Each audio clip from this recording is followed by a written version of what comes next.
আপনারা থাম্বনেল দেখে বুঝতেই পারছেন, আশা করছি আজ আমাদের মূল টপিক কি। তাহলে চলুন অতিরিক্ত কথা না বাড়িয়ে মূল টপিকের দিকে চলে যাই। Let's go. দেখুন, আমাদের সাধারণত ফটোশপে কাজ করতে গিয়ে এই বিভিন্ন ধরনের যে টুলটি রয়েছে, এই টুলটি দেখা যায় সাধারণত উলটপালট হয়ে যায়। তখন আমরা সেটার সমাধান খুঁজে পাই না। অথচ আমরা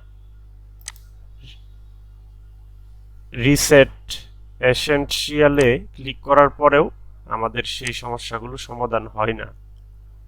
মাঝে মধ্যে আমরা এই রিসেট এসেনশিয়ালটাও খুঁজে পাই না। তখন আমরা কি করব? আমাদেরকে তখন যে কাজটি করতে হবে, ফটোশপের অল সেটিং এবং ফাইল আমাদেরকে রিসেট দিতে হবে। তাহলে রিসেট দেওয়ার জন্য আমাদেরকে যে কাজটি করতে হবে, তাহলে সর্বপ্রথম ফটোশপটাকে অফ করব। ফটোশপের ভার্সন যতই হোক, সেটা ফটোশপ হলেই হবে, যদিও বা আমারটা লেটেস্ট ভার্সন।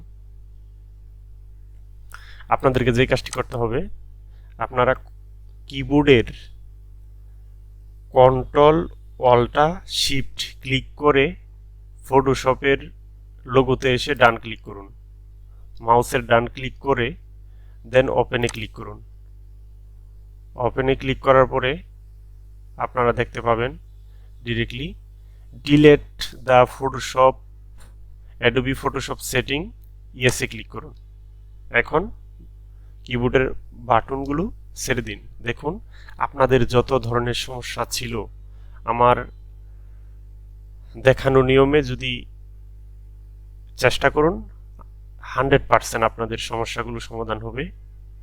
এখন আপনারা সেটিং গিয়ে দেখবেন আপনাদের সাধারণত কোনো ধরনেরই প্রবলেম নেই। সেটিংগুলো ফটোশপ সাধারণত নতুন করে যেভাবে ইনস্টল করলে সেটিংগুলো যেভাবে থাকে আপনারা সেভাবেই পেয়ে যাবেন।